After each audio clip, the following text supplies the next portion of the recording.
여러분 안녕하십니까? 천상철입니다. 인요한 전 혁신위원장이 국민의힘 위성정당인 국민의미래 선대위원장을 맡아 한동훈 비대위원장과 총선 투톱을 맡게 됐습니다. 이재명 민주당 대표는 나라에 망조가 들었다며 정부의 경제 실정을 맹비난했습니다. 저는 잠시 후에 돌아와 총선 D-18 뜨거운 현장으로 가보겠습니다.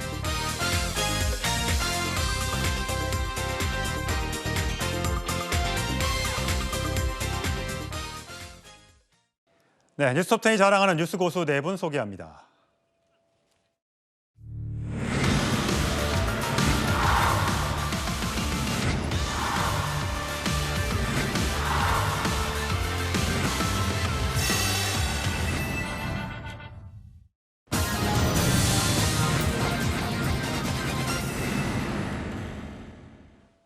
네, 오늘 뉴스톱10이 준비한 두 번째 소식은 국민의힘 이야기로 가보겠습니다.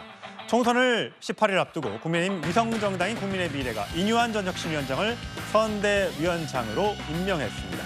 한동훈, 인요한 투톱 체계, 과연 선거 판세에 어떤 영향을 미칠지 두 사람 과거 발언부터 듣고 오시겠습니다. 제가 집이 호남이고 전라도 순천인데 전라도 말로 그냥 확 밀어줘버려. 그랬으면 쓰겠네. 인천 여기 1번지에서 잘 되길 바랍니다. 여러분 꼭 잘 될 겁니다. 저는 믿습니다. 반갑습니다, 여러분. 저는 정치인이 아닙니다. 의사하고 전라도 순천 촌놈입니다. 선대위원장 혹시 제안 받으십니까? 저는 오늘 여기 김경진 예비 후보가 힘을 보태주기 위해서 왔습니다. 다른 내용은 오늘 적절치 않습니다. 감사합니다. 예, 오늘 조금 전에 들어온 소식이죠. 국민의 미래, 국민의힘 위성정당, 비례정당이죠. 선대위원장으로 인요한 전 국민의힘 혁신위원장을 선정을 했습니다. 나머지 4명, 김건, 김민전, 진종호 전 사격선수 등등을 공동선대본부장으로 임명을 하면서 민심 속으로 들어가는 선거운동을 하겠다라고 얘기했습니다. 이민찬 대변인. 사실 국민의 미래의 대표는 당직자 출신, 국민의힘의 당직자 출신이 가 있는데 그분보다는 인요한 혁신위원장의 어떻게 보면 인지도가 더 높기 때문에 인요한 위원장을 임명했다 이렇게 봐야 되는 겁니까? 선거가 이제 시작이 되면 인지도가 높고 이런 분을 어떻게 선대위원장으로 모시고 그분을 중심으로 선거를 치르는 게 당연하다고 봅니다. 인요한 위원장은 국민의힘의 혁신위원장을 지내면서 인지도도 높고 방금 우리 들으셨다시피 호남 출신이죠. 아주 호남의 우리가 약한 부분에 대해서까지 다가갈 수 있는 분입니다.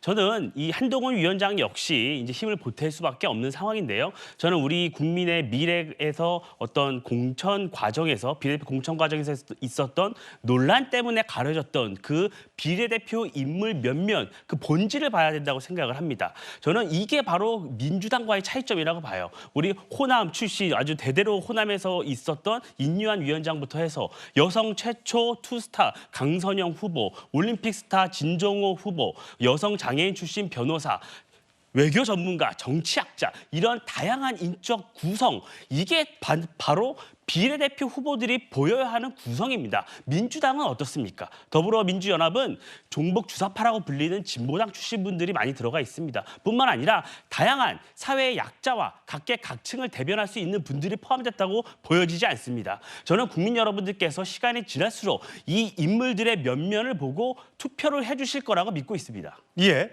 자 국민의힘 한동훈 비대위원장 체제로 그다음에 위성정당인 국민의미래는 인요한 선대위원장 체제로 이 투톱 체제로 움직이게 되는 건데 자, 두 사람의 목소리 다시 한번 들어보시죠. 그걸 영입하면서 그랬어요. 예. 나는 4월 이후에는 없다. 그거 얼마나 희생적인 얘기예요. 예. 난 너무너무 나보다 10년 이상 어리지만 그 양반을 나는 존경해요. 네. 그런 표현을 과감하게 거침없이 예. 한 것은 아주 용기 있는 거예요. 제가 이제 해온 일 고마움을 표현했어요. 네. 바탕을 잘 받아서 너무 잘하고 계신다. 예. 힘내시라. 같이 웃기도 하고 또 본인이 저한테 좀 도움도 많이 요청했고. 호남의 명문가라고 생각하거든요. 독립운동이라든가 선교활동이라든가 6.25 때 이후 그 활동들을 보면 저는 존경할 만한 가문이고 그동안 우리 당을 위해서 해온 활동들을 보시면 저는 장점이 많은 분이다. 예, 아무래도 한동훈 비대위원장 혼자서는 양당을 다 선거운동을 지휘할 수 없는 체계이기 때문에 이렇게 투톱 체제로 움직이고 있게 되는데 과연 이것이 국민의힘의 득표율에 어떤 영향을 얼마나 미칠지는 조금 더 지켜봐야 될 것 같습니다. 아직까지 선거가 18일 정도 남았으니까요. 자, 한동훈 비대위원장 오늘은 다른 선거 유세 일정 없이 다른 것들을 준비하고 있는 것 같은데 어제 유세 현장에서 이런 장면이 연출됐습니다. 화면으로 만나보시죠.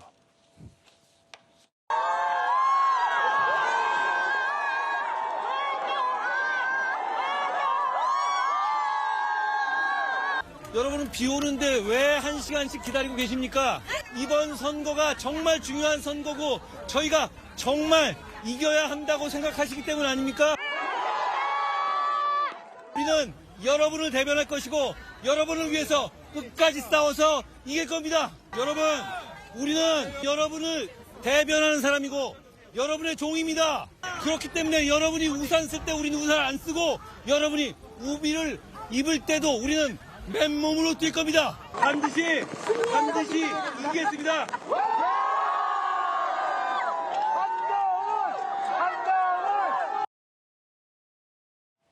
네. 예, 어제 유세 현장에서 여러분들이 우산을 쓸 때 우리는 우산 쓰지 않고 여러분들이 우비를 입을 때도 우리는 맨몸으로 뛰겠다라고 하면서 저렇게 비닐 우비를 찢으면서 벗으면서 이렇게 유세 현장에 올랐습니다. 자, 장현미 부위원장. 이 참 정치를 한 번도 안 해본 한동훈 비대위원장은 아마 선거를 저렇게 한다는 게 참 쉽지 않은 게 목소리가 벌써 다 쉬었어요. 그러니까요. 그런데 일단 현장에서 보여주는 에너지는 분명히 긍정적인 면이 있는 것 같은데요.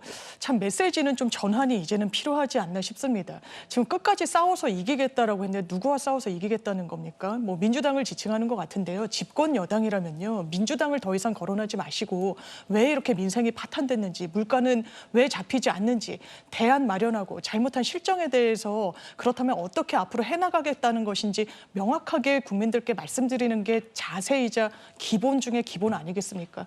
민주당을 심판하겠다. 민주당 뭐 발목 잡는 것에 뭐 문제 제기하시는 부분 이해합니다만 그렇다면 대통령께서 야당 대표도 만나고 협치의 손길을 내미셨어야죠. 그런 걸 하나도 해오지 않다가 선거 앞두고 지금 민주당을 심판하겠다. 싸워서 끝까지 이기겠다. 이게 공허한 정치적 수사처럼 들리기 때문에요. 메시지 전환은 필요해 보입니다. 네. 메시지 전환이 필요하다. 운동권 청산에서 이제 어떻게 보면 또 다른 메시지를 지금 내놓으려고 준비를 하고 있는 것 같은데 한동훈 위원장, 자, 민주당이 탄핵을 외치고 있을 동안 여당은 민생을 향해 1,500억 원을 투입했다. 이렇게 말을 했습니다. 들어보시죠. 이제는 권력을 회수할 때입니다. 서슬퍼런 박근혜 정권조차도 우리가 힘을 모아서 권좌해서 내쫓았지 않습니까? 민주당이 민생을 챙기는 방법은 탄핵밖에 없습니다. 탄핵을 가지고 어떻게 민생이 챙겨집니까? 저희가 이번 주부터 1,500억의 물가 자금을 투입하기 시작했습니다. 물가가 잡혀가고 있습니다. 예, 김영준 의원님. 네. 요즘에 그 민주당이 기세가 올라서 그런 건지 탄핵 이야기들이 가끔씩 나오고 있습니다.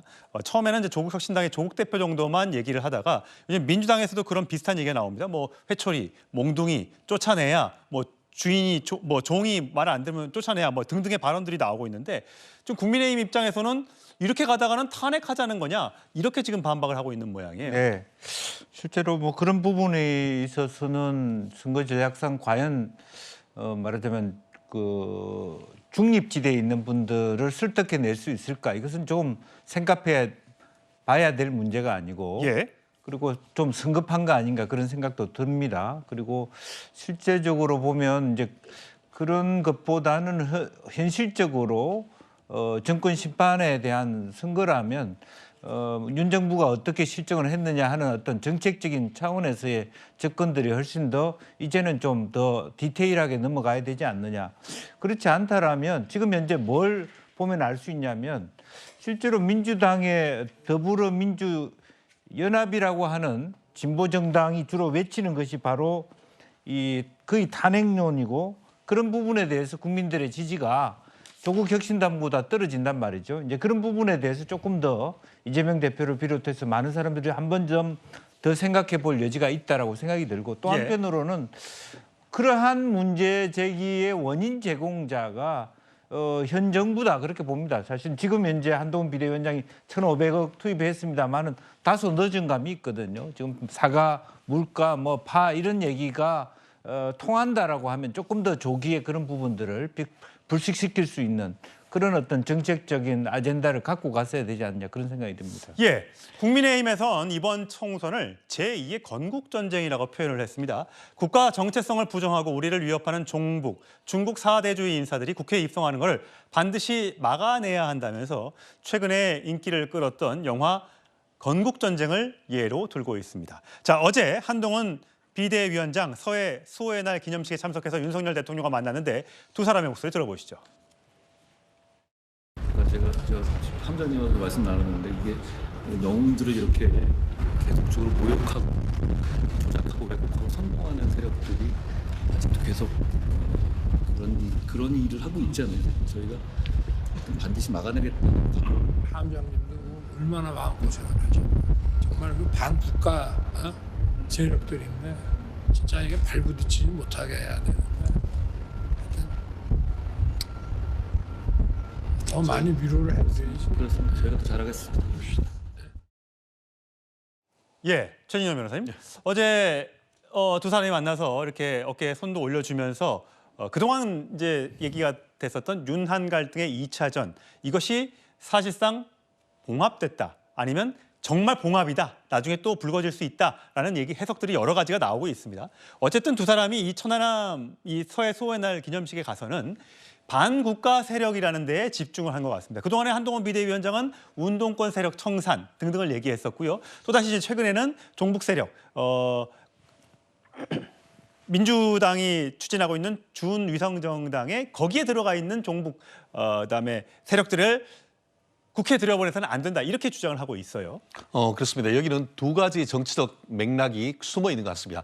아까 말씀하신 것처럼 천안함과 관련해서 소의 날 아닙니까? 이 사안 같은 경우에는 어떻게 보면 천안함 폭침 사건뿐만 아니고 제1, 2 연평해전 천안함 사건과 관련돼서 희생한 50여 명의 그 대한민국 용사 그리고 또 대한민국 국민들과 어떻게 보면 다친 분들을 기리는 행사이고 그 원인 자체가 북한, 특히 제1, 2 연평해전 같은 경우에는 명백하게 북한의 소행인 것이 너무나 명확한 것이고 예. 더불어서 천안함 같은 경우에도 결국 멀쩡하게 서 있는 천안함에 대해서 이 그 어떻게 보면 북한의 어뢰를 통해서 두 쪽 난 것 아니겠습니까? 실제로 그 어뢰의 잔해까지도 우리가 확보를 했는데 그럼에도 불구하고 종북 세력 같은 경우에는 그것이 이른바 천안함 폭침설이다, 기뢰설이다. 나아가 미국의 어떻게 보면은 잠수함에 의한 부딪혔다는 그런 각종 말도 안 되는 유언비어를 했었는데 그 과정에 굉장히 많은 어떻게 보면 민주당 의원들과 민주당 정치인들이 그와 같은 얘기에 동참했단 말이에요. 그리고 이렇게 중요한 어떻게 보면 대한민국의 안보와 국민의 어떤 생명을 지켜야 되는 기리는 행사에 민주당 대표인 이재명 대표는 그 자리에 없었습니다.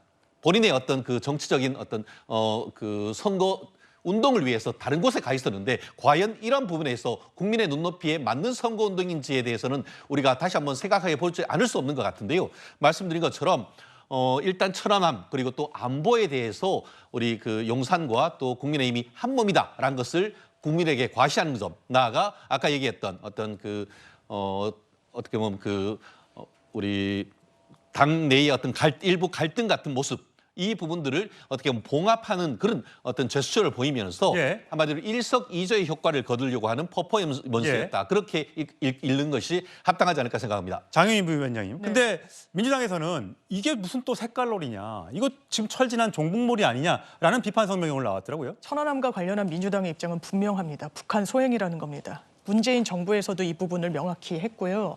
저는 국민의힘의 일부 인사들이 5.18 민주화 운동을 폄훼하더라도 그게 국민의힘의 전체적인 어떤 인식이라고 생각하지 않습니다. 한동훈 비대위원장이 이 부분을 헌법 전문에 넣겠다고 하는 게 진정성이 있다라고 생각합니다. 물론 민주당에서 몇몇 발언들 부적절하게 나온 적이 있죠. 천안함으로 이 사고로 사망하신 유족분들께 상처 드리는 말씀 나왔던 부분이 있습니다. 하지만 이 부분이 민주당의 입장은 아닙니다. 그런데 마치 종북 세력이 발붙이고 이번 선거를 통해 가지고 의회 입성을 하려고 한다. 대단히 과도한 어떻게 보면 망상에 가까운 진단인 거죠. 그렇기 때문에 이 부분과 관련해서 선거 슬로건으로 가져간다면 별다른 어떤 호응은 얻지 못할 겁니다. 네, 이면찬 대변인 반론. 만약에 이재명 대표가 어제 저 장소에 갔었더라면 이런 논란은 불식됐을 겁니다. 이거는 이재명 대표가 자초한 일이라고밖에 볼 수가 없고요. 국민의힘이 제2의 건국전쟁이라고 말씀을 드리는 이유는 지금 민주당이 보이는 행태가 법치와 민주주의를 무너뜨리고 있기 때문입니다. 법치주의 부분을 보면요. 중대 범죄 혐의를 받는 당대표가 방탄을 위해 출마를 하고 있다고 국민의힘은 볼 수밖에 없는 겁니다. 민주주의 무너지고 있죠. 사법부 존중하지 않잖아요. 재판 나가고 있지 않습니다. 또한 지역에 연고도 없는 사람을 후보 접수 마지막 날 공천을 합니다. 주소도 바꾸지 못했죠. 이런 행태가 법치주의와 민주주의가 무너지고 있다고 국민은 보고 있습니다. 마지막으로 국가를 전복하려 했던 세력, 그 후신 진보당과 손을 잡고 더불어민주연합이라는 걸 구성을 해서 그들에게 의회에 입성할 수 있는 길을 열어줬기 때문에 종북 세력이라는 비판을 받아 마땅하다고 봅니다. 예, 최 변호사님. 실질적으로 지금 장 변호사님 그렇게 얘기하지만 이번에 그 민주당이 공천을 받은 분들 중에 권칠승, 장경태 의원, 노정면 후원 같은 경우에 말을 좀 인용을 해야 될 것 같은데요. 실질적으로 지금 그 권칠승 수석 대변인 같은 경우에는 최원일 함장에 대해서 무슨 낯짝으로 여기 왔느냐. 보아들 다 죽이고 어이가 없다라고 하는 폭언을 했었고 실질적으로 지금 그 우리 나아가서 지금 아까 노정면 후보 같은 경우에는 언론에서 천안함 폭침이라고 하는 언론은 다 가짜라고 했었습니다. 실질적으로 이 부분과 관련해서 그 강북 갑 같은 경우에 정봉주 후보는 어떻게 했습니까? DMZ에 어떻게 보면 목함 치료와 관련해서 문제가 있다 보니까 거기는 공천까지 안 했다고 하는데 그렇다고 하면 이분들에 대한 공천했던 부분 같은 경우에는 천안함과 관련해서 본인들이 그 북한의 소행이라고 여전히 주장하는 것입니까? 그렇기 때문에 이 부분을 얘기하는 것이지 어떤 근거가 없이 국민의힘이 얘기하는 것은 아니라는 것을 말씀드리지 않을 수 없습니다. 예, 권칠승 수석 대변인은 과거에 천안함 관련된 발언 이후에 즉시 사과를 한 적이 있었습니다. 어쨌든 지금 국민의힘이 주장하고 있는 이런 이 종북 세력의 국회 입성, 이거는 색깔론이다라는 민주당의 반론. 국민들은 어디에 어떻게 투표를 하게 될지 그것은 18일 뒤에 우리가 알 수 있을 것 같습니다. 자, 저희는 다음 주제로 가겠습니다.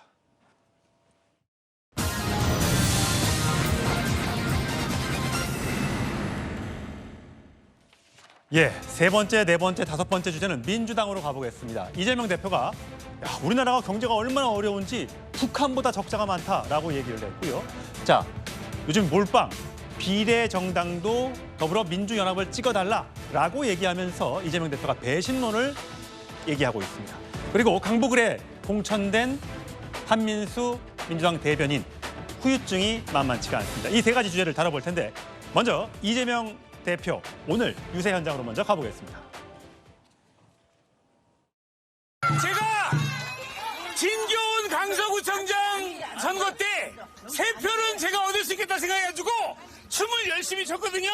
그거 추고 나서 온갖 살해 협박을 다 받아서 앞으로 춤을 안 추려 했는데 오늘은 포천 시민 여러분 만나서 간단하게 출게요.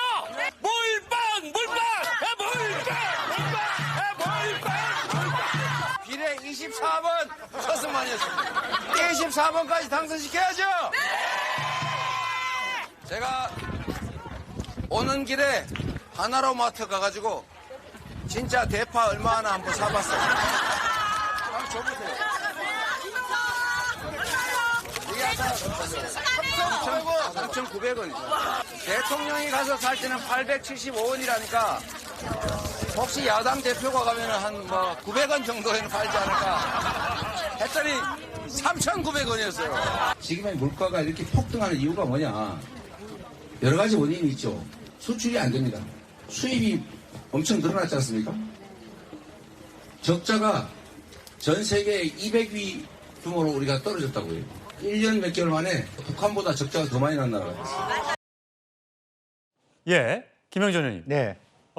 우리나라와 북한의 경제 규모는 비교할 수가 없을 겁니다. 한 600배 차이가 나는 걸로 알고 있는데 그렇습니다. 6.25 사변 이후에는 엄청나게 점점 더 벌어지고 있는데 예. 적자가 저건 팩트 체크를 좀 해봐야겠습니다만 적자가 지금 북한의 경제가 계속 내리막길을 하는데도 불구하고 계속 미사일 연습 시험을 하고 있지 않습니까? 네. 우리가 생각하는 건 좀 다른데 어떻게 우리가 북한보다 못 살겠느냐 이런 뉘앙스가 들려요. 사실 뭐 우리나라 적자가 만약 난다 그러면 그 북한의 무역 총액보다 많이 날 겁니다. 그렇겠죠. 예. 규모가 우리는 저기 1조 4,150억 정도 되는 무역 총액이고 달러입니다. 그러니까 이게 달러고. 뭐 하면 예. 2,000조가 될 텐데요. 그렇습니다. 예. 북한은 불과 15억 9천만 달러에 불과한데 예. 뭐 그런 것을 산술 비교한다는 것도 적절하지 않고요. 무역 규모에 있어서도. 그리고 적자를 단순히 나쁘게만 볼 것도 아니거든요. 실제적으로 새로운 생산을 하기 위해서 말하자면 결과가 나오기 전에 수입하는 양이 많아서 적자로 잡히는 경우도 있기 때문에 그렇습니다. 그러나 어찌됐든 간에 최근에 들어와서 우리나라의 수출에 약간의 어떤 문제가 있다. 예. 그런 걸 강조하는 과정에서 저런 얘기를 하지 않았느냐. 예. 물가가 안 좋다. 수출길이 막히고 있다. 결국 윤석열 정부가 외교 통상을 잘 못하고 있다. 예. 그렇진 하지만 그래도 북한하고 비교해서 얘기하는 것은 말하자면 야당 대표로서의 좀 그 격에는 안 맞다 저는 그렇게 예. 생각합니다. 최 변호사님. 얼마 전에 그 테슬라의 일론 머스크가 자기의 그 트위터에 사진을 하나 올렸습니다. 예. 남북이 있는 밤에 찍은 사진. 남쪽은 빛으로 가득하고 북한은 어둠으로 가득한 걸 하면서 미친 아이디어. 한 지역을 공산주의와 자본주의로 나눠서 70년이 지나면 바로 이런 모습이다라고 하면서 대한민국을 비춰준 적이 있습니다. 예. 그렇다고 하면은 지금 이재명의 민주당은 지금 북한을 추종합니까? 북한의 공산주의로 가야 됩니까? 이것이 지금의 어떤 빛바랜 색깔론이 아니고 현재 있는 것인데 어떻게 지금 그 대한민국 선거를 하면서 북한과 남한의 경제력을 비유한다? 이거는 거의 현재의 상식에 어긋나는 것 아니겠습니까? 예. 북한보다 잘 살아야 되는데 최근에 경제 상황이 이렇게 안 좋으니까 이재명 대표는 정부 여당의 실정을 공격하는 포인트로 이 경제 실정을 문제 삼고 있는 것 같습니다. 자, 이재명 대표 요즘에 공격 포인트가 좀 많은 것 같습니다. 자, 그러다 보니까 외교 문제를 이렇게 지적하고 있는데 그 목소리 한번 들어보시죠. 중국 사람들이 한국 싫다고 한국 물건을 사질 않습니다. 왜 중국을 집적거려요? 그냥 쎄쎄. 대만에도 쎄쎄. 이러면 되지. 뭐 자꾸 여기저기 집적거리고 무슨 양안 문제 우리가 왜 개입합니까? 대만 해비 뭘 어떻게 되든 중국과 대만 국내 문제가 어떻게 되든 우리가 뭔 상관 있어요? 그냥 우리 잘 살면 되는 거 아닙니까? 예, 이민찬 대변인. 당연히 우리가 잘 살아야죠. 하지만 쉐. 그러면 국제사회에서 우리 목소리는 내지 말고 그냥 가만히 있으면 된다라는 뜻인가요? 이재명 대표의 저런 화법에 대해서는 국민들이 평가를 할 것이라고 생각을 합니다. 제가 이번 이재명 대표의 저 발언이 저는 아주 국민들께서 이 선거의 의미를 다시 한번 되새기는 아주 좋은 계기가 됐다고 저는 봐요. 왜냐하면 선거라는 것은 결국 본질은 민생을 어떻게 챙길 것이냐를 두고 승부를 겨루는 것입니다. 민생을 챙겨야 하는데 우리 대한민국처럼 외교 대외 의존도가 높은 나라는 외교가 큰 한 축을 담당을 합니다. 그렇다면 외교 정책을 앞으로 어떻게 가져갈 것인가? 이 부분이 국민들께서 투표를 하시는 중요한 지표가 될 것이라고 저는 생각을 하고 있는데요. 지금 우리 글로벌 공급망이 재편되고 있어요. 미중 패권 전쟁이 이뤄지고 있습니다. 네. 이런 상황에서 과연 쎄쎄만 한다고 대한민국의 국익을 챙길 수 있겠습니까? 그럼 미국에 가서도 쎄쎄만 할 거예요? 그렇다면 미국과 중국의 이 양쪽에서 들어오는 이 요구를 어떻게 할 것입니까? 이 부분은 과거에 노무현 정부, 문재인 정부에서도 여러 한반도 운전자론, 균형 외교 이런 부분을 통해서 여러 시도를 했지만 그렇게 성과를 이루지 못했습니다. 그렇기 때문에 외교 정책이 변해왔고 지금 이 글로벌한 상황에 맞춰서 윤석열 정부가 같이 외교를 하고 있는 겁니다. 저는 이재명 대표의 이런 발언은 결국에는 국민들께서 어떻게 먹고 사는 문제를 챙길 것인지 외교 관계를 어떻게 가져갈 것인지 이 부분을 두고 판단하는 하나의 척도를 제시했다. 저는 이렇게 봅니다. 예. 자, 어제 이재명 대표의 이 발언에 대해 한동훈 비대위원장 바로 이렇게 반격했습니다. 들어보시죠. 이재명 대표가 양안 관계 어떻게 되든 상관없다고 얘기했는데 그게 도대체 뭐 하는 소리입니까? 세계 질서 속에서의 정의의 편에 서지 않는 나라가 어떻게 발전할 수 있습니까? 윤석열 정부는 외교적으로도 필요한 목소리를 내는 사람들입니다. 중국에 끌려가지도 않는 사람들입니다. 오로지 대한민국의 국익만을 생각하는 외교 정책을 하는 정치 세력입니다. 예. 왜 중국에 집적거린다는 발언 자체에 대해서 국민의힘 그 지지자들은 굉장히 불만을 나타내고 있는 것 같고요. 어쨌든 윤석열 정부는 중국에 끌려가지 않는 사람들이다. 원희룡 지금 개항을 해 나가서 이재명 대표와 붙고 있는 개항을 원희룡 후보는 이미 중국 대사 앞에서 쎄쎄하셨는지 모르겠지만 우리는 그렇게 못해. 자, 이 발언이 어떤 의미냐 하면 과거에 이재명 대표가 싱하이밍 주한 중국 대사를 만나서 이렇게 얘기했던 적이 있었죠. 그 목소리도 듣고 오시죠. 정말 반갑습니다. 최근에 경제 문제와 관련해서 우리 대한민국과 중국의 이 경제 관계가 곤란에 봉착하고 있다는 말씀을 드리고 싶습니다. 현재 중한 관계가 많은 어려움을 부딪혔습니다. 솔직히 그 책임은 중국에 있지 않습니다. 미국이 전략으로 중국을 압박하는 상황 속에서 일가에서 미국이 승리할 것이고 중국이 패배할 것이라는 그런 베이팅이 하고 있는 것 같습니다. 분명히 잘못된 판단입니다. 예, 장 부위원장님. 네. 이재명 대표가 과거에 이제 싱하이밍 대사와 만나서 했던 발언까지 듣고 오셨는데 당연히 이재명 대표 입장에서는 국익이 우선이고 다른 나라에서 끌려갈 게 아니고 또 괜히 섣불리 목소리를 냈다가 우리가 혹시 불이익을 받을 수도 있으니까 철저히 외교 문제에 있어서는 우리 중심적으로 생각해야 된다.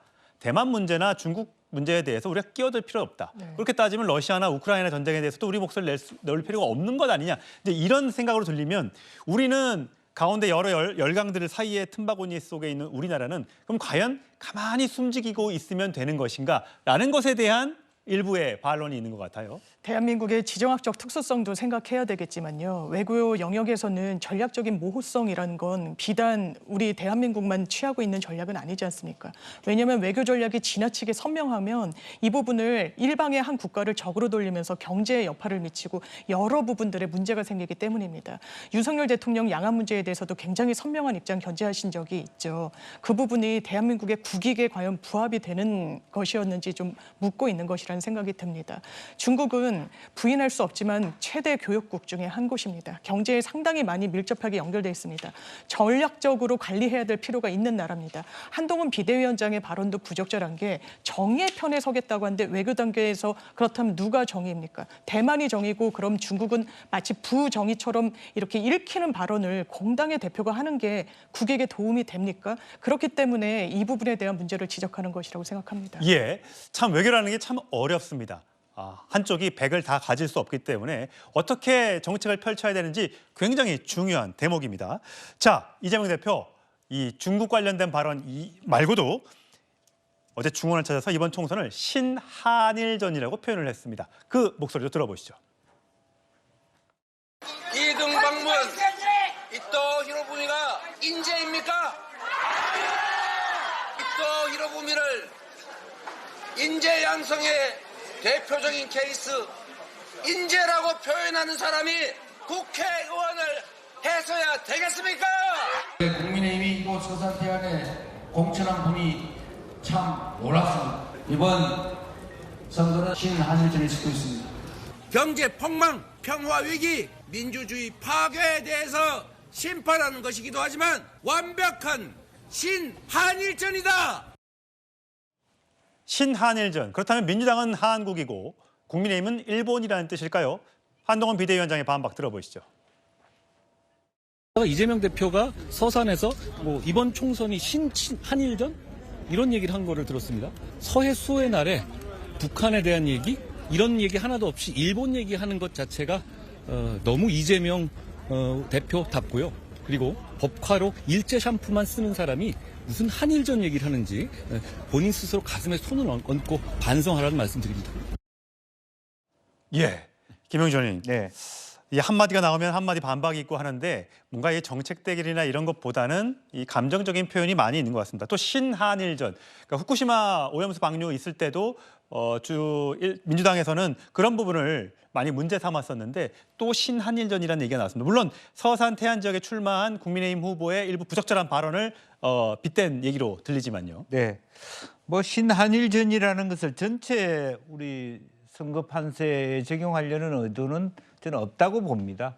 그 지역에 이제 조항기 후보를 지원 유세 갔던 지역이 서산 태안이고 상대 후보가 이토 히로부미 이야기를 하다 보니까 그 지역에 있는 선거전, 사실 저기 거의 초박빙이고 예. 솔직히 조항기 후보가 지난번 2번 선거에서 계속 졌거든요. 예. 그런 부분에 대해서 좀 이번에는 그런 어떤 말하자면 전환점을 만들기 위해서 저런 얘기를 한 거 아닌가 그렇게 생각이 들고요.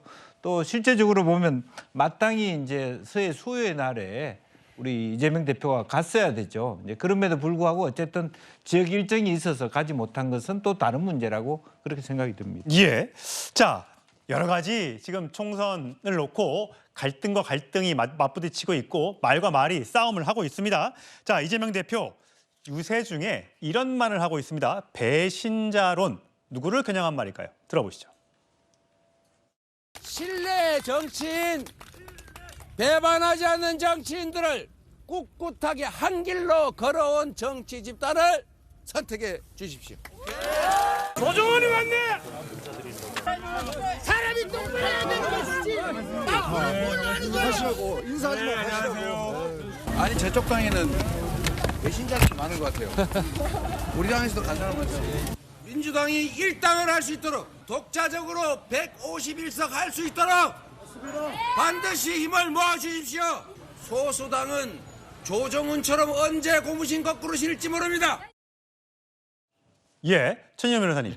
언제 고무신을 거꾸로 신을지 모른다라고 하면서 지금 뭐 일각에서 조국 대표가 이끌고 있는 조국 혁신당의 비례대표를 몰아달라. 이거는 안 된다라는 뜻으로 더불어시민당으로 국회에 입성했던 조정훈 의원을 겨냥한 것 같은 지금은 국민의힘 의원으로 됐죠? 배신자 내지는 어떻게 보면은 그 본인의 주장을 완전히 뒤집은 것은 오히려 이재명 대표 아닌가요? 실질적으로 지난번 민주당 전당대회에서 박용진도 공천 걱정하지 않은 그런 당을 만들겠다고 얘기를 했는데 그런 것을 헌시장처럼 바뀐 다음에 지금 박용진 후보의 어떤 그 지역구에서 공천 과정에서 3번이나 어떻게 보면 룰을 바꾸면서 다른 사람을 공천했던 그거에 대해서는 뭐라고 대답하겠습니까? 실질적으로 지금 그 조정은 의원 같은 경우에도 다른 부분이 아니고 조국 전 장관에 대한 그 민주당의 태도 이런 부분에 대해서 어떻게 보면은 국민들의 분노 내지는 정의에 대한 공정에 대한 생각이 달라지면서 지금 어떻게 보면은 그 합당을 통한 어떤 그 당을 바꿨습니다. 근데 그것을 지금 배신자다?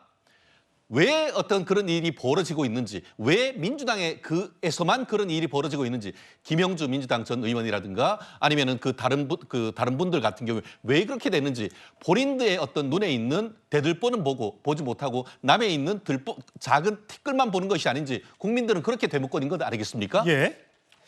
자, 장 변호사님. 네. 어떠세요? 지금 결국 최근의 분위기가 조국 전 대표 이따 나중에 다시 또 설명을 드리겠습니다만 이제 인기가 올라가고 굉장히 여론조사에도 선전하는 어떤 지표들이 나오면서 지금 몰빵론을 띄우고 있는 거예요. 아까 서승만 개그맨이 비례대표 24번이라고 하면서 24번까지 우리가 당선시켜야 되지 않겠느냐는 게 이재명 대표의 얘기였었잖아요. 네. 가능성은 얼마나 돼 보이세요? 일단 지민 비조에서 비조 지민으로 바꿔달라고 하는 게 해석을 좀 해주십시오. 예. 비조지. 왜냐하면 처음에는 이제 민주당 찍으러 지역구 선거에 나가서 그러면 비례를 우리를 좀 몰아주십시오였지만 지금은 기세가 지금 강성 지지층들 일부 팬덤의 현상으로 치부하기는 너무나 좀 파죽지세인 측면이 있습니다. 그렇다면 민주당의 공천 과정 중에 다소 실망했던 분들이 내가 투표장에 나가지 말아볼까? 왜냐하면 투표율이 낮으면 민주당은 그 총선 성적표가 좋지 않았었으니까요. 그런데 오히려 선명성을 내건 조국 혁신당을 뽑기 위해서 내가 투표장에 나가야 되겠다. 그러면서 그 생각을 하시는 분들은 최소한 국민의힘 지지자분들이 아닐 가능성이 좀 높기 때문에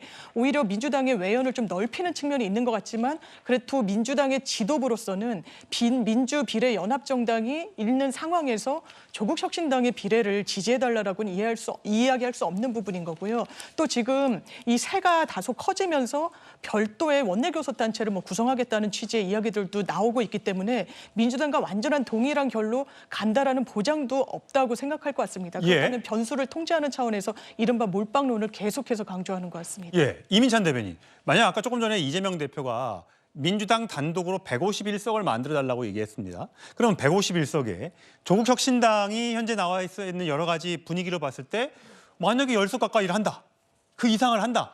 이렇게 되면 현재 지금 민주당이 갖고 있는 의석수 160이 넘어가는 그런 숫자가 지금 나올 수 있는 거 아니에요? 그럼 그렇다면 지금 이재명 대표 머릿속에는 지난번 정도 총선에서의 선거 실적만큼은 거둘 수 있겠다. 이렇게 자신하고 있다고 봐야 됩니까? 근데 아직 18일이나 남았기 때문에 단정하기는 어렵고요. 저는 지금 그런 예측은 할 수 있지만 지금 이 두 조국 신당과 이재명 대표가 경쟁적으로 막말을 하고 좀 더 거친 언어를 사용하는 이 현상에 오히려 중도층이 달아날 것이라고 봐요. 그래서 지지층은 결속할 수 있지만 꼭 필요한 총선 승리에 꼭 필요한 중도층이 오히려 달아날 수 있다는 거예요. 당초에는 이재명 대표가 조국 신당에 대해서 우호적으로 대했고 근데 상황이 반전됐지 않았습니까? 근데 조국 신당이 처음 들고 나왔던 게 1호 공약이 뭔가 하면 한동훈 특검법이에요. 선명하게 가기 위해서 소수를 결집하기 위해서 한동훈 특검법을 들고 나온 거죠. 그리고 새머리를 해가니까 이재명 대표도 이렇게 해서는 안 되겠구나 하고 발언 수위가 점점 높아지고 있는 겁니다. 그러다 보니까 이런 5.18 관련해서도 더 거친 비유를 하게 되고 점점 더 발언 수위가 높아지고 있는 거예요. 저는 이 두 진영이 받을 수 있는 비례에 큰 포션은 정해져 있다고 봅니다. 그런데 이것을 차지하기 위해서 둘이 싸우다 보면 이 중도층이 달아날 수 있다. 이게 결국에는 큰 선거판에서는 더 이 당에게는 악재로 작용할 수 있다고 봅니다. 예. 자, 과연 선명성이냐, 중도층 포섭이냐, 어떤 전략이 이번 총선에서 유리하게 작용할지는 아직까지는 알 수가 없습니다. 자, 이런 가운데 이 대표 지난주에 예정돼 있었던 재판에 모두 불출석을 했죠. 자, 그것에 대해서 이런 얘기들이 등등이 나오고 있습니다. 들어보시죠.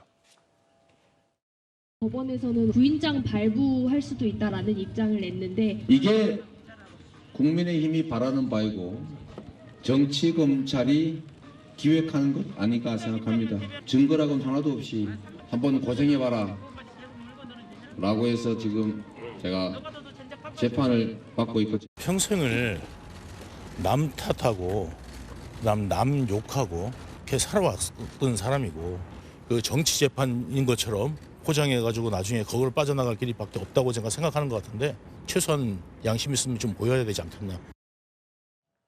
예, 최 변호사님. 12일 날 대장동 재판은 지각 출석을 했고요. 19일과 22일 날 각각 대장동 재판과 선거법 재판에는 나가지 않았습니다. 선거 유세가 바쁘기 때문에. 보통 일반 사람들이 만약에 재판에 이렇게 지각을 한다거나 불출석하면 어떻게 재판이 진행되고 판결에는 어떤 영향을 미치게 됩니까? 일반인으로는 상상할 수도 없습니다. 저희 변호사들 같은 경우에 재판 일정이 겹쳐가지고 부득이 형사사건을 기일을 변경해야 될 때는 변호사가 가지를 못한다 하더라도 피고인은 반드시 가서 재판부께 변호사님의 어떤 일정이 있어가지고 죄송합니다라고 할 만큼 심기를 건드리지 않으려고 굉장히 애를 씁니다. 그런데 12일, 19일 지금 제가 알기로는 그 다음 주 화요일인 26일도 대장동 재판이 잡혀 있는 것으로 알고 있는데 지금 그 재판도 지금 나가지 않을 수 있다라는 얘기가 나오지 않습니까? 일반 재판에서는 있을 수가 없는 겁니다. 실질적으로 이제 불구속 재판이 이번 또 불구속 재판이잖아요. 불구속 재판일 때는 주소가 변경되면은 반드시 신고해라. 왜냐?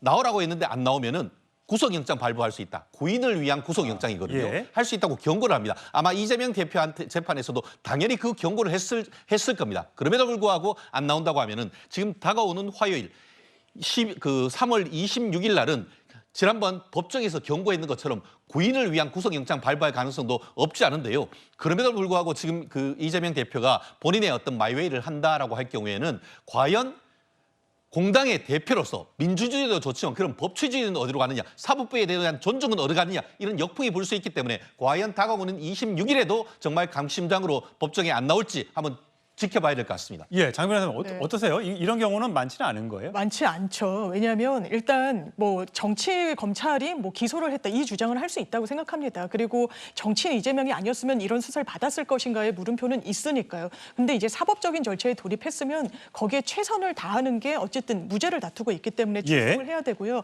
일단 형사 절차에서는 피고인이 법정한 상태에서 하는 것이 원칙입니다. 그렇기 때문에 재판부에서도 또 이 불출석 사유서를 내고 불출석하게 되면은 뭔가 구인영장 발부도 염두에 두겠다고 했기 때문에 이 절차에서는 출석하는 게 저는 맞다고 생각합니다. 예, 아무리 바빠도 법과 원칙, 법은 지켜가면서 선거운동을 하는 게 앞으로 나중에 이재명 대표의 변론 전략에도 도움이 되지 않을까 싶습니다.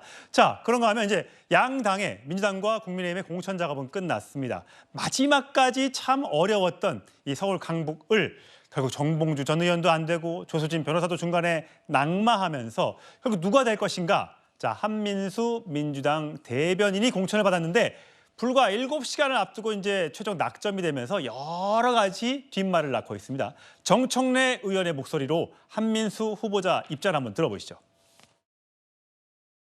자, 여러분, 한민수 대변인 잠깐 저한테 전화 와서 상의했는데, 자, 인사해 주세요. 안녕하십니까. 강북을의 공천을 받은 한민수입니다. 제가 정말 존경하는 우리 정청래 최고위원님 사랑하고 존경합니다. 정말 어렵게 왔는데요. 우리 강북 의뢰 주민들 그리고 우리 민주당의 선거 압승을 위해서 윤석열 정권 심판 선거에 앞장서서 작은 미약한 힘이나마 최선을 다하겠습니다.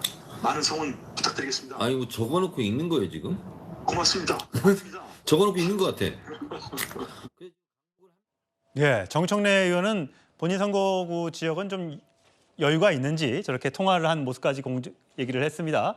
자, 이제 4.19 총선 후보자, 서울 강북을의 후보자가 이렇게 결정이 됐습니다. 예, 새로운 미래에는 이석현 전 국회 부의장이 나가겠다 출사표를 던졌네요. 이렇게 3파전이 이루어지게 됐는데, 자, 이윤찬 대변인. 보통은 이제 국회의원 출마를 하려면 그 지역으로 이사를 가서 주소지를 두게 되잖아요. 그래야지만 본인이 본인을 찍을 수가 있는 거예요. 본인 가족도 찍을 수 있는 거고요. 근데 한민수 대변인은 너무 늦게 돼서 살고 있는 곳이 다른 곳이라면서요. 텃밭, 그러니까 소위 강세 지역을 바라보는 민주당의 이 시선, 이게 이 강북을 공천 과정에서 여실히 드러났다고 봅니다. 한민수 대변인 같은 경우에는 송파에 살고 있죠. 송파에 살고 있고 이사를 못해서 지금 후보자 명단을 쭉 보면요. 다 강북인데 강북구에 살고 있는데 한민수 대변인이 송파구로 되어 있더라고요. 아직까지. 이거는 강북구 주민들이 볼 때는 어떤 생각이 들까요? 아니 내 옆집에 살고 내 앞집에 살아야지 그래도 우리 지역에 뭐가 필요한지 어떤 일을 해야 하는지를 같이 논의도 하고 어떤 정책도 만들 수 있는 것 아니겠습니까? 그런데 전혀 연고가 없는 곳에 낙하산처럼 떨어진다. 이거는 뭐 있을 수 없는 일이죠. 왜냐하면 선거를 준비하게 되면 티끌 같은 연고라도 찾아서 보통 그렇죠. 일찍 갑니다. 일찍 가서 유권자 만나고 많이 이야기 듣고 이게 유권자들의 최소한의 예의인 거죠. 이거는 방금 보셨던 우리 이재명 대표의 그 배신자론에 전 근거한 거라고 봐요. 예. 어떤 얘기냐면 친명은 안 된다. 비명 행사의 끝판왕인 거죠, 이번 공천이. 그래서 비명이 배신자다 이렇게 보시는 거예요? 그렇죠. 비명은 배신을 할 수 있기 때문에 비명은 공천할 수 없고 친명으로 무조건 공천을 해야 한다는 게 이 강북을 공천 과정에서 여러 가지 경선 과정의 룰 변경 이런 것에서 여실히 드러났고 이 한민수 대변인 공천이 그 비명 행사 공천의 활용 점정이다. 전 이렇게 봅니다. 예, 자 한민수 대변인 기자 출신입니다. 과거에 썼던 컬럼 참 요즘에 SNS에 남겨놨던 영상, 글 등이 참 논란이 되는데 과거에 컬럼을 썼는데 이런 컬럼을 썼습니다. 하루아침에 날아온 후보, 지역구 골목 번지수나 알고 있을까? 지역 구민을 장기판에 졸로 아느냐? 다른 후보. 자, 이런 얘기를 했습니다. 자, 최 변호사님. 이게 참 글 쓸 때 참 중요합니다. 제목이 황당한 선거고요. 다른 의원, 다른 이렇게 연고도 없는 사람들을 이렇게 갑자기 갖다 꽂으면 이게 지역 주민들에게 뭐 하자는 얘기냐라고 했던 글들이 지금 회자가 되고 있어요. 저는 제2의 조국 대표님 같다라는 그런 느낌이 드는 것 같습니다. 조국 전 장관 같은 경우에는 이른바 조만대장경이라고 해서 정말 그 아름답고 상식에 맞고 하는 말씀을 줄줄이 썼는데 자기의 행동은 완전히 달랐었지 않습니까? 그렇듯이 본인과 관련해 가지고 이제 그 언론의 논설위원회 때 같은 경우에는 하루아침에 날아오는 후보, 지역구 골목 번지는 알 수 있을까라고 하면서 지역구민을 장기판에 졸로 하냐라고 하면서 그와 같은 어떤 그 공천을 했던 당에 대해서 굉장히 비판을 했는데 정작 본인 같은 경우에는 주소조차도 옮기지 못해 가지고 지금 못하면서 지금 출마를 하고 있는데 이 부분에 대해서 국민들에게 그리고 주민들에게 양해를 구하는 것인지 저 부분에 대한 어떤 사과라도 해야 되는 것 아니겠습니까? 예. 그렇지 않다고 하면은 저렇게 보통은 이제 그 선거 당일날 아침 제일 먼저 목욕 제기하고 가서 직접 본인이 이제 기사들 앞에서 이 투표하는 사진을 찍어야 네, 되는데 그렇죠, 보통. 이제는 투표하는 사진을 강북을이 아니고 지금 송파에서 해야 됩니까? 이게 바로 지역구 구민들을 졸로 보는 거 아닙니까? 예, 본인이 쓰던 컬럼이 다시 부메랑이 돼서 본인에게 날아온 형국인데 어쨌든 여러 사람들이 강북을 해서 거론이 되고 공천을 받았다가 취소가 되고 낙마를 하고 이런 장면, 왜 정봉주 전 의원은 저렇게 공천이 취소됐는지, 조수진 변호사는 왜 이런 문제들 때문에 자진 사퇴를 또 새벽에 했는지, 그리고 곧장 7시간 만에 한민수 대변인은 공천장을 받았는지, 이 세 사람의 공통점은 누구나 친명 후보이기 때문이다라고 국민의힘이나 또 민주당에 있는 비명계 쪽에서는 그렇게 의심을 하고 있는 겁니다. 자, 과연 강북을 주민들은 한민수 대변인을 어떻게 생각하고 투표를 하게 될지 그거는 선거가 돼봐야 알 수 있을 것 같습니다. 자, 돌고 돌아 친명 이것에 대해서 이재명 대표가 왜 하필이면 여러 사람도 있는데 무슨 뭐 박용진 의원이 뭔가 뭐 나라를 위해서 배신을 했냐 뭐 등등의 얘기들이 많은데, 자, 이재명 대표는 이렇게 얘기를 했습니다. 참 한심한 얘기입니다. 한민수 후보가 친명이면 경선 기회도 이때까지 안 줬겠습니까? 박용진 후보는 2번의 기회를 가졌지 않습니까? 그리고 최고위원회에 압도적 다수 의견이었기 때문에 그렇게 결정했다는 말씀드립니다. 예, 한민수 대변인의 개파 공천 지적에 대해서 참 한심한 얘기다. 지역에서 돌아왔고 원래 공천도 못 받았었는데 내가 대변인까지 했었는데도 불구하고 공천을 못 받았지만 마지막에 구제가 된 건데 진짜 친명이면 벌써 공천장 줬지 않겠냐라고 이재명 대표가 얘기를 했습니다. 자, 돌고 돌아서 결국 친명 후보로 되는 그 참 사슬. 3인 경선에 갔다가 2인 결선에 갔다가 정봉주 전 의원을 공천했다가 공천이 취소가 되고 다시 2인 경선으로 갔다가 조수진 공천이 되고 후보를 사퇴하고 한민수 공천까지, 이 강북을 해서 이 어마어마한 일들이 최근 며칠 사이에 벌어지면서 마지막까지 참 어렵게 한민수 대변인, 뭐 저희 방송에도 출연한 적이 있었는데, 자, 과연 어떻게 될까요? 어쨌든 지금 조금 전에 말씀드렸다시피 한민수 대변인 주소지도 이전하지 못한 채 선거를 뛰게 됐는데, 자, 안기령 후보 있죠? 안기령 후보도 막판은 아니죠. 좀 일찍 공천을 받았는데 아무래도 그 지역에 연고가 없다 보니까 동네에서 여러 가지 얘기들이 많이 나왔습니다. 영상으로 준비했습니다.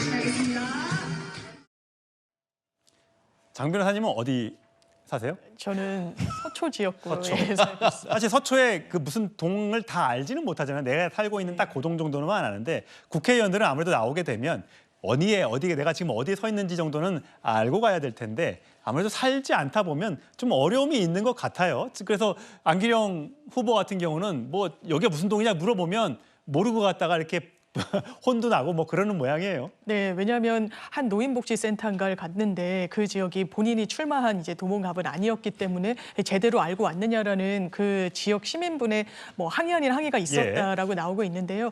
또 이 지역 연고라는 것도 중요하지만 이제 어떤 후보를 민주당으로서는 좀 내세우는지, 그리고 유권자들 분들께 선택을 받을 수 있는 후보인 건지, 안기령 후보 같은 경우에는 어쨌든 이재명의 입으로 그리고 방송 경력을 통해 가지고 본인의 일단 이제 유권자분들과의 접촉면을 늘려가 올라가고 있기 때문에 지금은 좀 실수가 있지만 이런 실수를 또 겸허히 새기면서 선거운동에 매진하지 않을까 싶습니다. 예, 참 후보들도 많고 다양한 일들이 많이 벌어지고 있는 총선판인 것 같습니다. 앞으로 또 어떤 일들이 일어날지 18일 굉장히 길고 긴 시간인 듯합니다. 다음 주로 가겠습니다.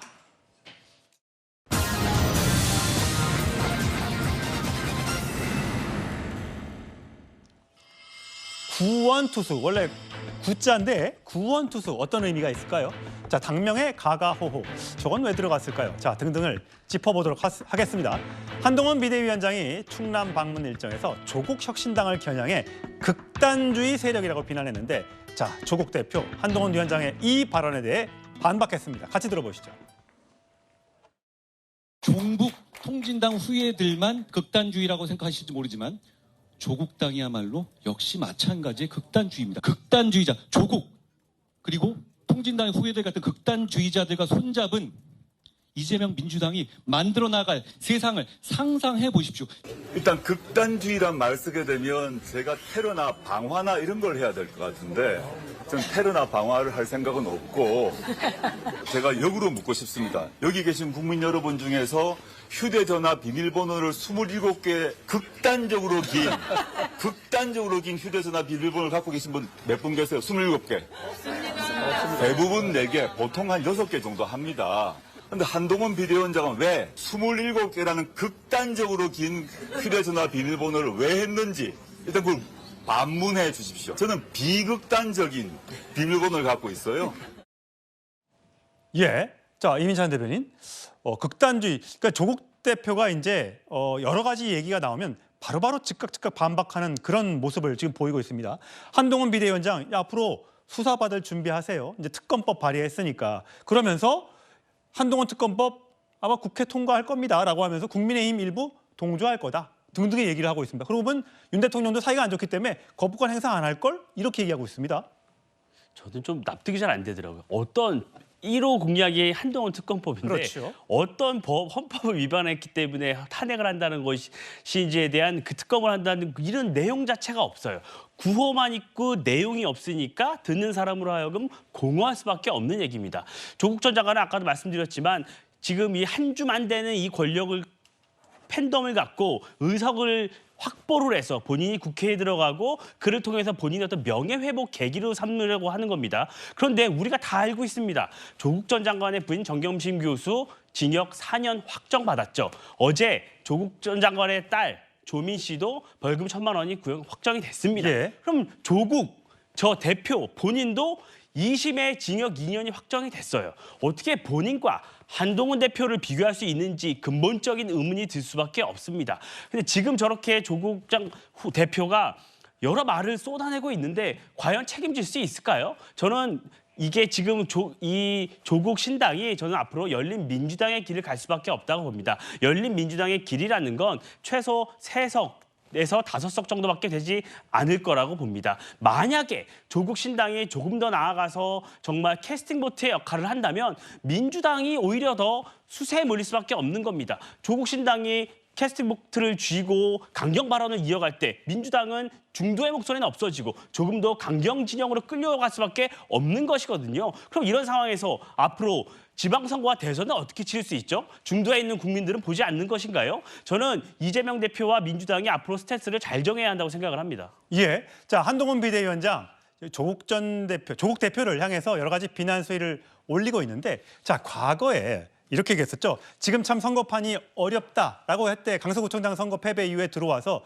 굉장히 지금 상황을 어렵다고 표현했는데 최근에도 그런 표현을 얘기했다고 합니다. 야구를 빗댄 표현인데요. 들어보시겠습니다. 9회 말 투아웃에 투 스트라이크이면 원하는 공 들어오지 않아도 스트라이크인지 볼인지 애매해도 후회 없이 휘둘러야 한다고 생각합니다. 상식 있는 동료 시민과 함께 대한민국의 미래를 위한 길을 같이 만들고 같이 가겠습니다. 예, 저게 지금 조국 대표의 지지자들이 만든 건데 나라를 구하는 9회 말 구원투수다. 이제 비례정당의 기호가 9번인 모양입니다. 저런 얘기로 특히 이제 롯데 팬들을 자극하는 걸 마함 해봅시다 이러면서 사투리를 써가면서 저런 포스터를 준비를 해서 내보내고 있습니다. 자, 비례정당이 많다 보니까 이제 나중에 다시 설명을 해드리겠습니다만 비례대표 투표용지가 이만큼 깁니다. 자, 한동훈이 보는 총선 상황 최근에 좀 어려운 모양입니다. 비대위원장을 처음 맡았을 때처럼 여전히 9회 말 투아웃인 상황이다. 자, 선거운동이 이제 곧 시작이 되면 지금의 흐름을 바꿀 수 있다. 다시 한번 해보겠다라고 지금 얘기를 하고 있습니다. 독려하고 있는 거죠. 자, 그러면서 대구도 가고 박근혜 전 대통령도 만난다고 합니다. 자, 조국혁신당이 최근에 아까 드렸던 목소리처럼 저렇게 강하게 목소리를 낼 수 있는 것은 지지율 때문인 것 같습니다. 비례대표 투표 정당. 자, 이거는 조원 CNI가 조사한 내용입니다. 무선 ARS 100%로 3월 16일부터 18일까지 더했는데 국민의 미래, 국민의힘의 위성당이 35.3, 더불어민주연합은 19.2에 불과한 반면에 조국혁신당이 30%를 넘고 있습니다. 김영전 의원님. 네. 자, 이거를 어떻게 봐야 될지 또 하나의 또 다른 여론조사를 보면요. 이것도 국민의 미래 30, 더불어민주연합과 조국혁신당이 23대 22, 거의 비슷한 이런 결과가 나오고 있습니다. 네. 이렇게 따지면 처음에는 조국혁신당의 바람이 미풍에 그칠 수도 있다라고 했습니다만 일부 여론조사 전문가들도 일부 중도층들도 이 조국신당 쪽으로 합류하고 있다 이런 분석을 해놓는데 어떻게 보셨어요? 그렇습니다. 우선은 뭐 가장 크게 빅텐트가 형성되지 않은 것이 또 그 틈에 조국혁신당이 생긴 것이 가장 모멘텀의 계기가 이준석, 이낙연 대표의 신당이 깨지면서 네, 거기에서 오도 가도 못한 중도층들이 강하게 또 실제로 보면 이재명 대표의 노선에 약간 불만을 가지지만 현 정부에도 실망한 그런 사람들이 많았다는 거고 또 무엇보다도 호남의 경우에는 사실은 새로운 미래가 전혀 그 힘을 쓰지 못하고 있습니다. 그리고 오롯이 그것이 조국혁신당으로 오고 있고 또 결과적으로 그 더불어 민주연합이라고 하는 어떤 비례대표, 준연동형 비례대표제가 민주당 지지자들 입장에서는 사실은 자기 표가 거의 반밖에 행사되지 않는다. 결국에는 민주당 표를 찍더라도 절반만 돌아오는 행태에 대해서 실망하고 있는 것이 이런 폭발력을 가진다는 것이고 또 하나는 굉장히 간명합니다. 조국혁신당의 슬로건이나 메시지 자체가 그런 것도 통하지 않는가 그렇게 생각이 듭니다. 예, 사실 뭐 이번에 비례정당이 생기면서 많은 당들이 생겨났습니다. 무려 38개 정당, 비례대표 46명 뽑는데 정당이 38개나 되는데 저희가 투표용지를 한번 준비를 했습니다. 이름은 저희가 특정 당을 하면 안 되니까요. 가려봤는데 이 길이가 쭉 내려보시면요. 길죠? 제 얼굴을 가리고 상반신을 거의 가릴 정도로 내려오고 있습니다. 이게 무려 51.7cm나 된다며. 이걸 다 어떻게 국민들이 알고 찍을 수 있을까요? 선택을 어떻게 받으려고 이러는 걸까요? 그래서 과연 비례대표가 과연 우리 이 정치에 맞는 제도인 것인가 다시 한번 근본적으로 검토를 해봐야 된다라는 얘기가 그래서 나오는 것 같습니다.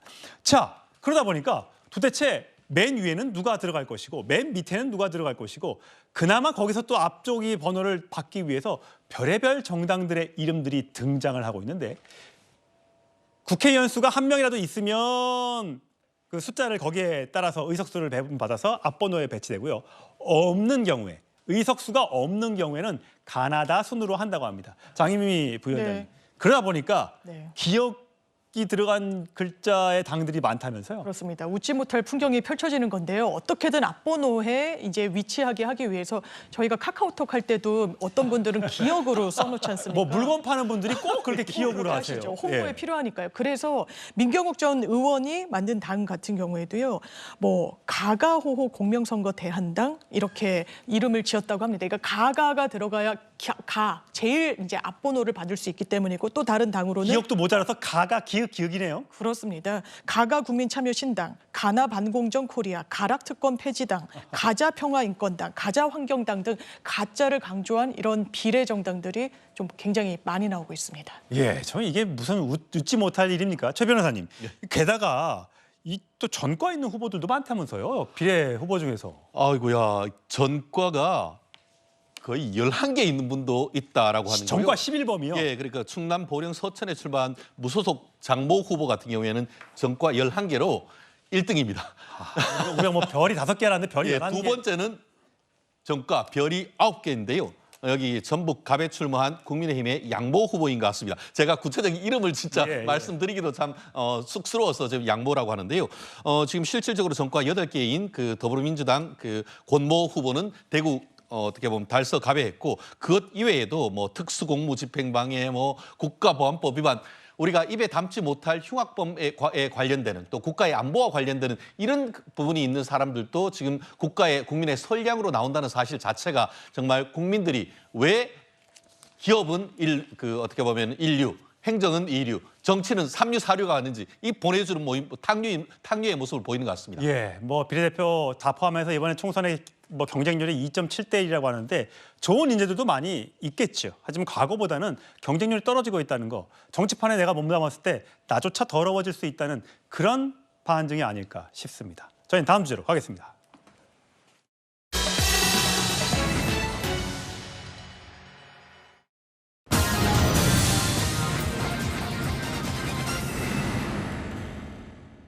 예, 정치 외 소식도 준비를 했습니다. 러시아에서 테러가 발생했습니다. 많은 사상자가 났는데, 자, 러시아 언론에서 테러범 2명을 일단 검거했다는 소식이 들어왔는데 그 집서 보고요. 자, 양말 속 휴대폰 누구 어떤 연예인과 관련된 이혼과 관련된 이야기입니다. 밤양갱 영상으로 보시면 어떤 얘기인지 아실 겁니다. 이고은 변호사와 얘기를 짚어보도록 하겠습니다.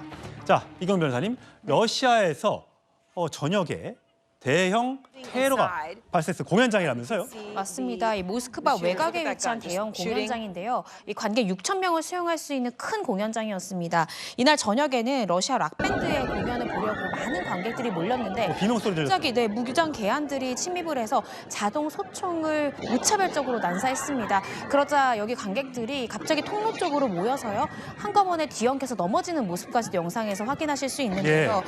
이번 이 테러 때문에 현재 지금 방금 들어온 속보에 따르면 이 모스크바 공연장 테러 사망자가 93명까지 늘어났다고 하고요. 많이 늘었네요. 다친 분들도 중태 상태에 있는 지금 피해자들이 많아서 앞으로 사망자 수가 계속해서 올라갈 것으로 러 당국은 보고 있습니다. 예. 자, 최근에 그 푸틴 대통령이 5번째 그 연임은 아니고요. 하여튼 5번 선거에서 5선에 성공했다고 했는데 혹시 그것과 관련이 있는 겁니까? 여러 가지 지금 추측들이 나오고 있는데요. 이 해당 이 푸틴 대통령이 역대 최고의 지지율이 87% 이상의 득표율로 결국 5번째 대통령으로 당선이 된 상태입니다. 이를 두고서 이 푸틴 대통령이 당시에 굉장히 큰 자신감을 보이면서요. 3차 세계대전까지 운운하면서 서방 국가들에게 자신의 강한 지배력, 강한 공격력에 대해서 굉장히 자신감을 표하기도 했는데 이런 푸틴 대통령에게 어떤 찬물을 끼얹고자 IS 세력에서 이러한 대형 테러 사건을 발생시킨 것이 아니냐라는 추측들도 나오고 있고요. 러 당국에서는 현재 전쟁 중인 우크라이나가 그 배후에 있는 것이 아니냐라는 추측들이 여러 가지가 지금 나오고 있습니다. 예, 만약에 우크라이나가 배후라고 만약에 주장을 한다가 이럴 경우에는 또 다른 또 전쟁으로 또 번질 수 있어 걱정인데 테러범 2명이 검거됐다는 속보는 러시아 언론에서만 지금 보도한 건가요? 네, 러 당국에서는 방금 들어온 이제 속보로는요. 2명뿐만 아니라 이 공연장에 직접 연관된 4명을 포함한 11명의 관련자들이 구금 상태고 이들에 대해서 철저히 조사해서 그 배후 또 이 사건의 경위를 철저히 조사하겠다라는 지금 속보들이 나오고 있습니다. 예. 빨리 잡아야겠고요. 참 미국에서 먼저 2주 전인가 며칠 전에 경고를 했었답니다. 이런 테러가 날 수 있다고. 그래서 사실 이런 경고를 허투루 들어선 절대 안 합니다. 러시아에선 처음에 이거를 그렇게 그다지 심각하지 않은 걸로 여겼다는데 절대 그래서는 안 되겠고요. 자, 지금 속보가 들어오고 있습니다. 러시아 공연장 테러 사망자가 93명으로 아까 60명대에서 많이 늘었고요. 부상자도 지금 계속해서 늘고 있는 그런 상황이랍니다. 중상자도 많고요. 자, 다시는 이런 테러가 벌어지지 않도록 그 테러 배후 세력 엄단을 찾아내서 엄단을 해야겠습니다. 자, 다음 주에는요. 이 국내 소송인데 이혼 소송을 진행 중인 영화 배우 이범수 씨 관련 내용인데, 자, 이범수 씨하고 아내하고 굉장히 나이 차가 많은 걸로 굉장히 과거에 화제가 됐었잖아요. 이미 이혼 소송이 진행 중인데 현재로서는 일단 일방적으로 아내 쪽에서 여러 가지 폭로가 나오고 있는데 이번에 나온 폭로가 뭡니까? 오늘 이제 SNS에 이윤진 씨가 폭로글을 올렸는데요. 그러면서 자신의 남편을 지칭하면서 기괴한 이중생활, 또 은밀한 취미생활, 자물쇠까지 채우면서 그토록 소중하게 보관하고 있었던 것들, 심지어 양말 속에 숨겨 사용하던 휴대폰들, 이건 이 가족에 대한 기만이고 배신이다라는 등의 마치 이 귀책 사유가 남편인 이범수 씨 측과 시댁에 있다라는 뉘앙스의 폭로글을 올려서 많은 논란이 되고 있습니다. 아니 양말 속의 휴대폰은 무슨 말이에요? 저도 이게 무엇일까? 뭔가 숨겨서 통화를 했다는 것인지 아니면 뭐 어떤 외도를 했다는 뜻인지 무엇인지는 알 수 없지만 아무튼 평범하지 않은 남편의 이중생활 때문에 내 결혼 생활이 녹록지 않았고 힘들었다. SNS에서 그간 보여줬던 모습과 실제 내 결혼 생활이 굉장히 달랐다라는 내용의 글들이 담겨 있습니다. 예, 이범수 씨 측에서는 속사를 통해서 입장을 올렸는데 사실과 다르다. 네. 이혼 조정을 신청받아 진행 중이고 여기 여러 가지 억측에 대해서는 물론 개인 사생활에 대중께 심려를 끼쳐 죄송하다고 하면서도 잘못된 지적이나 잘못된 주장에 대해서는 법적 대응을 하겠다라고 얘기를 했습니다. 근데 보통 우리가 사실적시 명예훼손이라는 게 있잖아요. 네. 설사 만에 하나 뭔가 사실이라고 해도 저렇게 일방적으로 누군가의 사생활을 이렇게 공개를 하면 문제가 안 됩니까? 문제가 됩니다. 사실 이혼 소송 과정 중에도요. 자신의 배우자를 공개적으로 SNS에 올려서 저격하는 듯한 명예를 훼손할 수 있는 구체적 사실을 적시할 경우에는 정보통신망법 위반, 이 명예훼손죄로 처벌될 수 있어서 저도 소송을 하면서 소송 당사자들에게 그런 글은 자제하시라라고 얘기합니다. 근데 최근에 연예인들 이혼 소송에서 계속해서 자꾸 폭로 행동들이 나오고 있습니다. 네, 되게 많더라고요. 네, 그래서 이것들을 좀 일반인들이 혹시 적용을 해서 이것이 범법행위인데 마치 범법행위가 아니라고 오해할까 봐 좀 걱정되는 부분들이 있습니다. 예. 근데 보통은 이렇게 했던 것들이 여러 가지 이제 주장했던 것들이 네. 법정에서는 받아들여지면 본인한테는 유리하게 되는 겁니까? 그러니까 사실적시 명예훼손을 제외하고. 네, 그렇습니다. 그러니까 사실적시 명예훼손으로 처벌을 받는 건 이제 이윤재 씨의 개인적인 형사 처벌인 거고요. 예. 이혼 소송에서 중요한 건 귀책 사유입니다. 그러니까 지금 이윤재 씨의 주장은 그 귀책 사유가 남편인 이범수 씨에게 있고 구체적 내용이 뭐 그 글과 같다라는 것이니까요. 이혼 소송 과정 중에서 그것이 사실이라면 이윤재 씨에게 좀 유리하게 돌아가지 않을까라는 생각이 듭니다. 예, 요즘 연예인들이 SNS를 많이 하는데 이혼 뭐 할 수 있습니다. 하지만 여러 가지 얘기들을 주장들을 일방의 SNS로 전달한다는 것. 가족들 또 반대편 상대편은 어떻게 생각할지 그런 것도 한번 좀 고려한 다음에 했으면 좋겠습니다. 자, 저희가 노래 하나를 좀 들려드릴 텐데 이 노래 여러분들 많이 귀에 익으실 겁니다. 달디 달고 달디 달고 달디단 밤양갱 밤양갱 예, 요즘에 굉장히 종전의 히트를 치고 있는 우리가 좋아하는 간식 밤양갱이 아니고요. 요즘 이 노래가 어디에서 쓰이고 있는지 한번 화면으로 만나보시죠. 이고은 변호사님 좀 설명해 주세요. 네, 이 가수 비비의 히트곡이죠. 밤양갱이라는 노래를 패러디해서요. 대한민국 공군 유튜브에 그래요? 폭발물을 예. 의미하는 BOM. 잠깐만요. 네. 그러면 먼저 영상으로 만나보신 다음에 얘기를 나눠보죠. 예. 네.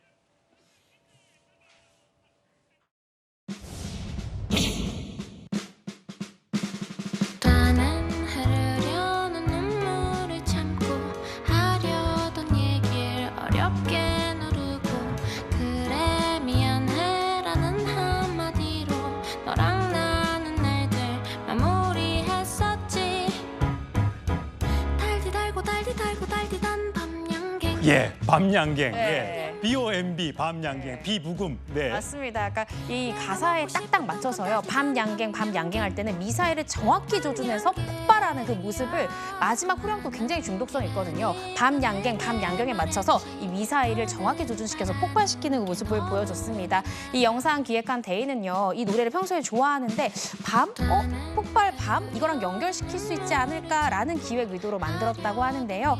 이 강한 공군의 전투력을 좀 보여주기 위한 의도로 이 영상 만들었다고 합니다. 예, 저거 만든 영상 상조해야 된다는 분들이 있더라고요. 요즘에 공무원들 중에 영상 잘 만드시더라고요. 네, 맞습니다.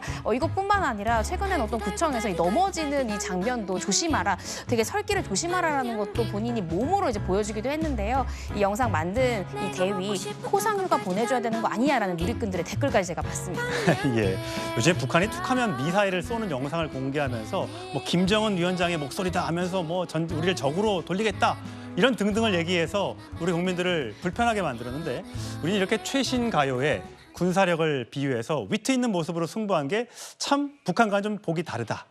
저도 덩달아서 밤양갱이라는 최신곡 하나를 외우게 됐습니다. 자, 여러분 고맙습니다. 내일 뵙겠습니다.